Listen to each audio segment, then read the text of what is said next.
I'd like to welcome people again to the series of short videos where we're meeting the MACP exec members. And I'd like to introduce James as the member that we're meeting in this session. If I pass it over to James and ask you to introduce yourself to our viewers.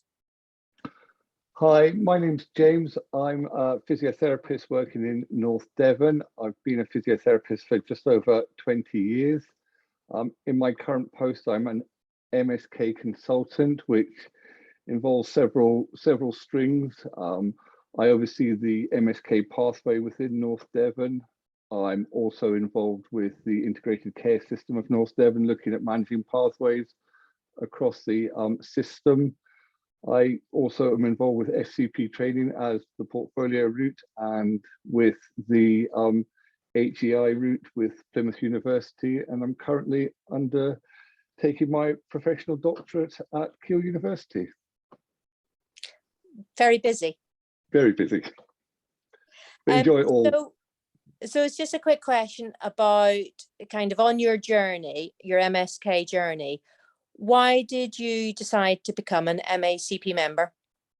So I've been an MACP member since 2008. And I think in the early days when I was a more junior physiotherapist, it was something that I aspired to. I think I'd always looked up to the organisation because it held MSK values in quite high esteem. They had a set of standards that they worked to that were national and international, and I think it was something that it was a pathway that I could develop myself, but it was there rather than trying to do a little bit of everything over different courses. It was a very much a clear pathway, and I did that through the university higher education route.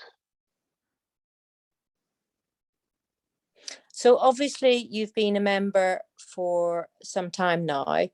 The question is, why have you stayed a member, and what does MACP membership mean to you? So I think in the first place, it's the work that you have to do to become a member. You have to work hard. It takes a time, and it's a journey that you go on, that you develop your skills. But with time, it's also that realization that within MSK physiotherapy, there needs to be a clear voice. There needs to be a pathway of setting out where we're going to go as a profession within MSK.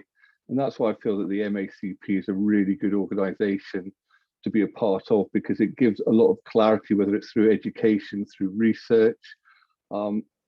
It's got a body of people that you can go to, and it helps you sort of define your route and the pathway you want to go forward as an organisation, as a person, but as an organisation, it's looking to continually evolve with the MSK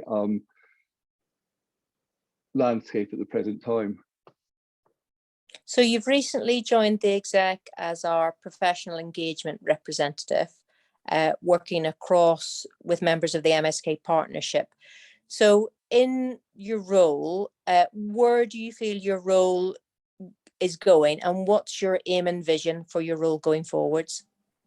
So I think it would be a goal, a vision to have that as an organisation. The MACP looks to network with other organisations, whether it's other MSK organisations that are physiotherapy related, or other organisations that are MSK related, but maybe of other professions, and looking to really sort of set out a wider family of MSK practitioners that can come together and use the MACP at least as an umbrella or as a forum for that discussion. I think it's also important to engage with other organisations such as the CSP, so that we have a voice when wider things are being set out on a national agenda, that we're there and we've got a voice. It's also speaking to other groups and organisations that may have a voice at a bigger table, that we can have our views heard. That's brilliant, James. So if we've got any members or non-members that want to know a little bit more about your role, where can they find more information about your role and about the MACP? So the MACP website is probably the first go-to place. There's also Twitter. There's also Instagram. So there's a number of social media outlets that we have that you can go to, but the website is the main place to go to. And you can contact me via the website there under the professional networks email address, or just go straight through to inquiries that will be passed on to me. Thank you very much, and thank you for taking time to speak to our members tonight. Thank you, James. Absolute pleasure. I need to stop recording. Do you know how to stop recording, Helen? Ah.